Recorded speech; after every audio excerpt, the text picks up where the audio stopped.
ሰላም ተወዳጆቹ የመድፈኞች ቤተሰቦች እንደምን አላችሁ? በተለያዩ ጉዳዮች ከእናንተ ጋር ልንቆይ ተገናኝተናል።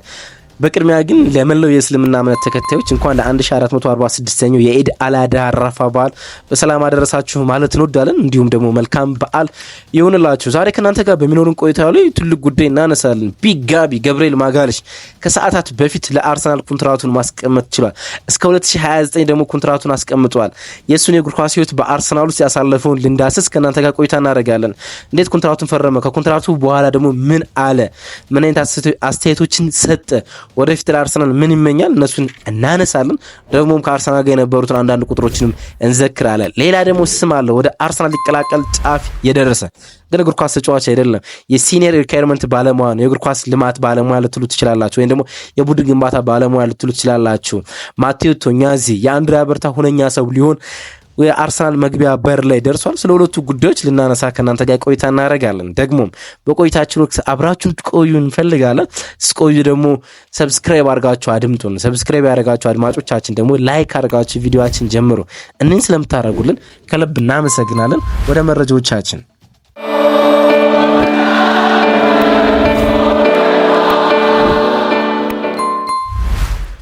ገብርኤል ማጋለሽ ከ2029 ያቆየውን ኮንትራት ለመድፈኞቹ መፈረም ችሏል። 2020 ነበር ለመጀመሪያ ጊዜ ወደ አርሰናል ከፈረንሳዊ ሊል ክለብ መምጣት የቻለው። ባለፉት ጊዜያቶች ሁሉ በጣም አስደናቂ ጉዞ ከአርሰናል ጋር ማድረግ ችሏል። 120 ጨዋታዎችን በላይ በሊጉ ብቻ ማከናወን የቻለ በጣም አስደናቂ የተከላካይ መስመር ተጫዋች ነው። ደግሞም ከዊሊያም ሳሊባ ጋር የሰሩት ጥምረት ደግሞ ከመድፈኞቹ በታሪክ ውስጥ አርሰናል ከነበሩት የተከላካይ ጥምረቶች ውስጥ እንደ አንዱ ተደርጎ የሚቆጠር ነው።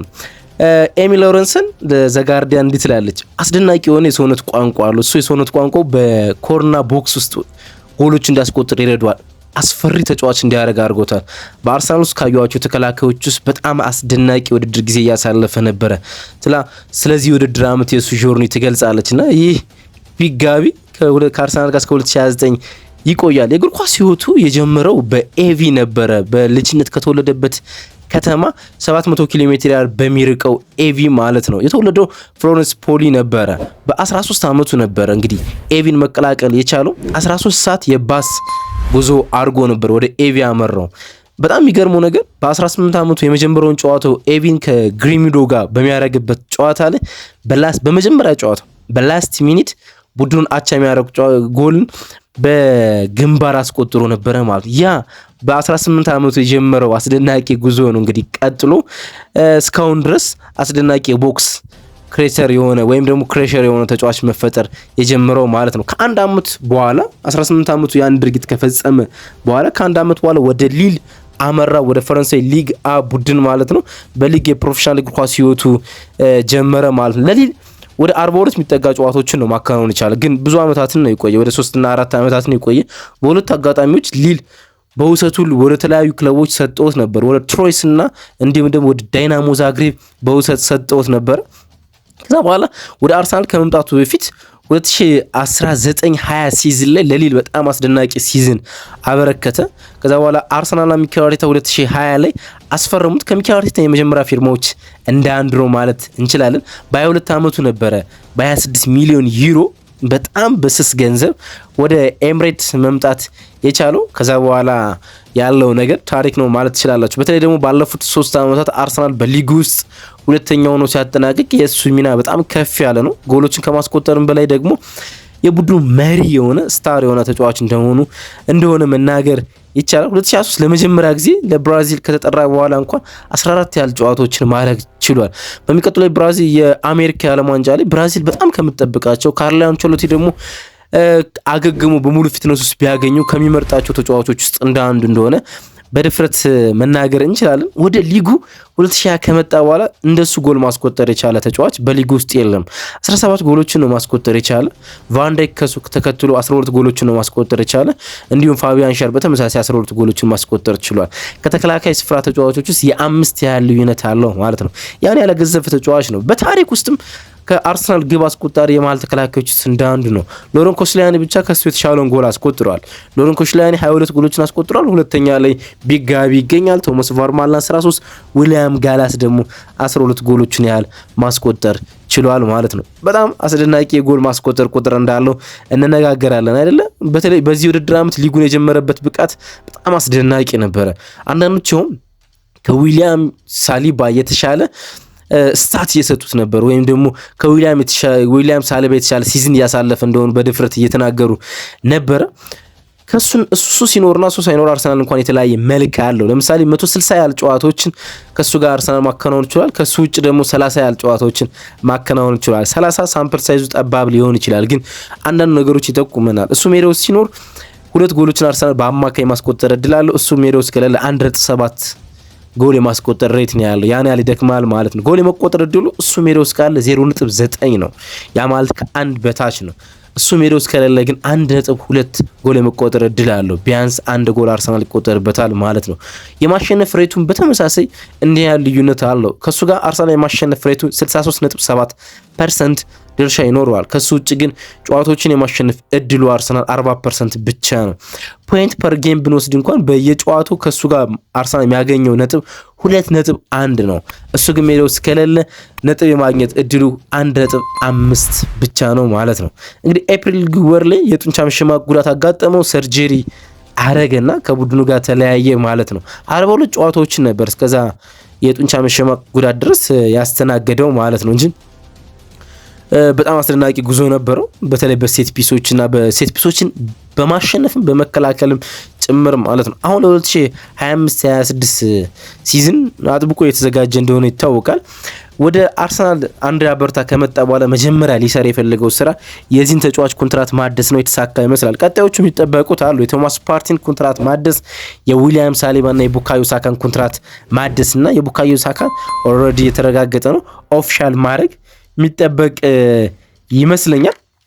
እንግዲህ ከኮንትራቱን ካደሰ በኋላ የተናገራቸው ንግግሮች አሉ። በጣም ኢንተረስቲንግ የሆኑ ጉዳዮችን ማንሳት ችሏል። በኮንትራት እደሰው ማለት ነው።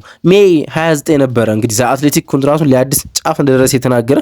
አሁን ኮንትራቱን አድሶ ተገናኝተናል ማለት እንችላለን። ወጣቱኛን ወደዚህ የመጣው ታላ አሁን ከ5 ዓመታት በኋላ እዚህ በመሆኔ በጣም ደስተኛ ነኝ።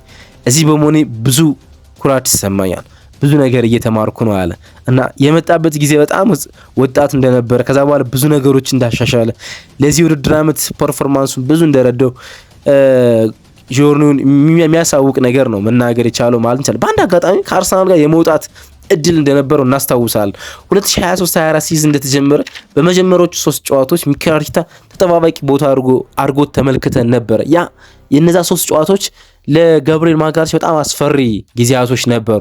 እናም ክለቡ ጋር ስለመልቀቅ የሚያሰብበት ነበር። ምክንያቱም ኦገስት ላይ ነበር እነዛ ጨዋታዎች የተከናወኑት። ስለዚህ የአውሮፓ ተጫዋቾች የዝውውር መስኮት ደግሞ ገና ያልተዘጋበት ጊዜ ነበረ። ዊሊያም ሳሊባን በሜክሺፍት ከቶማስ ፓርቲ ጋር በተከላካይ ስፍራ ላይ አሰልፎ ሊያጫውት ሞክሮ ነበር ሚኬል አርቴታ ማለት ነው ከቢኒ ዋይት ጋር። እናም እነዛ ጊዜያቶች ለሱ መልካም አልነበሩ፣ አስፈሪ ነበሩ፣ ግን አልሰራም። የሚኬል አርቴታ ቶማስ ፓርቲን በቀኝ ክንፍ በሜክሺፍት መጠቀም ተከላካይ አድርጎ በሜክሺፍት መጠቀም አልተሳካምና ወዲያውኑ ነበር ከ3 ጨዋታዎች በኋላ ገብርኤልን መመለስ የቻለው ማለትና ብዙ እየተማረ እንደመጣ የተናገረበት አንዱ አጋጣሚ ይሄ ይመስላል። በራሴ ኮራለሁ አለ። የሚደነቅ ጉዞ ነው ያደረኩት አለ። ደግሞም ይሄ ጉዞ አሁን ይቀጥላል። በመቀጠሉም በጣም ደስተኛ ነኝ። ተስፋ አድርጋለሁ ዋንጫዎችን ለዚህ ክለብ እሰጣለሁ። አሁን ዋንጫዎችን የምናሸነፍበት ጊዜ ነው። ብዙ ተምረናል። አሁን ሰዓቱ ከዋንጫዎች ጋር ብንተሳሰርበት ጊዜ ነው። ምክንያቱም ይህ ክለብን እወደዋለሁ፣ ቤተሰቦቼ ይህን ክለብ ይወዱታል አለ። አርሰናል አስደናቂ ክለብ ነው። ኩራት ይሰማኛል እዚህ በመሆኔ። ኮንትራቴን በማደሴ በጣም ደስተኛ ነኝ። ክለቡን እወደዋለሁ፣ ደጋፊዎችን እወዳቸዋለሁ፣ የቡድን አጋሮችን እወዳቸዋለሁ፣ ስታዲየሙን እወደዋለሁ። አም ሶ ፕራውድ አለ። ለደጋፊዎች ሁሉ ለደገፋችሁኝ ሁሉ አመሰግናለሁ። በጋራ ጉዟችን ይቀጥላል።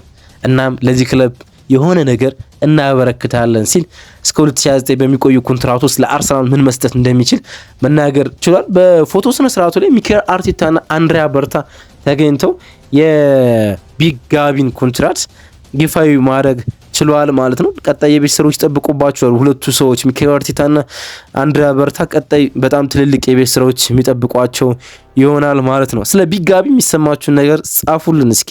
ሁለተኛው ዜናዎቻችን በጥቂቱ እንዳሰስና እንለያይ። ጄምስ ማክ ኒኮላስ አንድ በጣም ጥሩ ዜና ይዞ የመጣ ይመስላል። ማቴዎ ቶኛዚ ከአርሰናል ጋር ሊፈራረም እንደሆነ ተሰምቷል። በጣም ሲኒየር የሪኳየርመንት ባለሙያ ነው ወይም ደግሞ የቡድን ግንባታ ባለሙያ ነው ይሉታል። ከጁቬንቱስና ግራናዳ ጋር በጣም መልካም ቆይታ ነበሩት። አንድሪያ በርታ ማርች ወር ወደ ክለቡ ከመጣ በኋላ የስራ ቦታውን ወይም የስራ ኢንቫይሮንመንቱ ሰፋ እያደረገ ይገኛል። አብሮት የሚሰሩትን የስራ ስታፎችንም በአዲስ እያዋቀረ ነው የሚገኙት። በተለይ ደግሞ ለሱ ቀጥታ ተጠሪነት ያላቸው ሰዎችን በአዲስ እየሾመ ነው የሚገኙ። እንግዲህ ኤዱ ጋስፐር ከአርሰናል ጋር በነበረበት ወቅት ለአመታት የእሱ ረዳቱ ነው የቆዩ ጄሰን አይቶ ነው። ጄሰን አይቶ በአርሰናል የተለያየ ዲፓርትመንቱ ሲሰራ ቆየ በኋላ በመጨረሻ የኤዱ ጋስፐር ምክትል ስፖርቲንግ ዳይሬክተር ሆኖ ሰርቷል። ከዛም ደግሞ ኤዱ ጋስፐር ከለቀቀ በኋላ በኖቬምበር አንድሪያ በርታ እስኪመጣ ድረስ የአርሰናል ተጠባባቂ ስፖርቲንግ ዳይሬክተር ሆኖ ቆይቷል ጄሰን አይቶ ማለት። አሁን ከክለቡ ጋር ከ10 ዓመታት በኋላ ለቋል። የአርሰናል የሄድ ኦፍ ሪኳየርመንት ባለሙያ ሆኖ እየሰራ የሚገኙ ጄምስ ኤሊያስ ነው። ከጄምስ ኤሊያስ ጋር ይሄኛው እንግዲህ በጣም የሚጠበቀው በጣም ጥሩ ባለሙያ የሚባለው ሰውዬ ወደ አርሰናል ይቀላቀላል ማለት ነው። ቶናዚ በዩቬንቱስ በጣም አስደናቂ ስራ ነበረው። በተለይ ደግሞ የወጣት ቡድኑ ወደ ዋናው ቡድን እንዲያድጉ ያደረገበት ምልመላ ብዙዎችን ያደንቁታል። ከፋቢዮ ፍራታሲ ጋር ድንቅ ጥምረት ነበራቸው ይሉታል። ፋቢዮ ፍራታሲ የቀድሞ የጁቬንቱስ የስፖርቲንግ ዳይሬክተር ነበር። የሚደንቅ ስራ ነው የሰሩ። ለምሳሌ አሁን በሪያል ማድሪድ ውስጥ የሚገኘው ባለፈው በዚህ የውድድር ዓመት ከቦርንሞዝ ጋር በጣም አስደናቂ የሆነው ዲያን ሁሴን የዩቬንቱስ አካዳሚ ውጤት ነው። ለመጀመሪያ ጊዜ ወደ ዋናው ቡድን የመለመለው ማቴዎ ቶኛዚ ነበረ። እሱም ብቻ ግን አይደለም። በአውሮፓ ውስጥ በጣም አስደናቂ የሆኑ ታለንቶች 3 ጥቀሱ ብትባሉ አንደኛ ልጠቅሱት የምትችሉት ያማል ነው። ሁለተኛ ግን የምትጠቅሱት ኬኔን ያልዲዝን ነው፣ የዩቬንቱሱ የመስመር ተጫዋች ማለት ነው። ኬኔን ያልዲዝን ወደ ዋናው ቡድን ያሳደገው ማቴዎ ቶኛዚ ነበር። እሱ ብቻ ግን አይደለም። ማቴዎ ሲዊል በጁቬንቱስ ዋና ቡድን ውስጥ ቦታ ቢያጣም አሁን በሮማ ቢገኝም ወደ ዋናው ቡድን ያሳደገው ሰው ይሄኛው ማቴዎ ቶኛዚ ነበረ። አሁን ከአንድሪያ በርታ ጋር ለመስራት ከአርሰናል ጋር እንደተስማማ ነው እንግዲህ የተሰማው። እስከ 2028 ከአርሰናል ጋር የሚቆየውን ኮንትራት ይፈርማል ማቴዎ ቶኛዚ ማለት ነው። አርሰናል በቅርብ ዓመታት ውስጥ ከወጣት ቡድን ወደ ዋናው ቡድን የሚያድጉ ተጫዋቾች እየታዩ አይደለም። እርግጥ የሉዊስ ኬሊ እና እንዲሁም ደግሞ የኤተን ዋናሪን ጉዳይ ረስቼ አይደለም። ከነሱ በኋላ ግን ብዙ ስሞች ከወጣት ቡድን ጋር ቢሰሙ ወደ ዋናው ቡድን የማደግ እድላቸው በጣም ጠባብ ነው። ደግሞ በጣም የሚጠበቅና በአውሮፓ እግር ኳስ ውስጥ በጣም ትልቅ ስም አለን አይደለ? ማክስ ዶማን እንደዚህ አይነት ስሞች በዋናው ቡድን ውስጥ በቋሚ ያስተላለፉ ውስጥ እንዲገቡ እንደዚህ አይነት የሪኳየርመንት ባለሙያ ያስፈልጋል። አሁን አንድሪያ በርታ ለሱ አጋር የሚሆነውን ሰው ያገኘ ይመስላል። ደግሞም ጣሊያናዊ ነው። በቋንቋም በባህልም ከሚመሳሰለው ሰው ጋር ይሰራል ማለት ነው።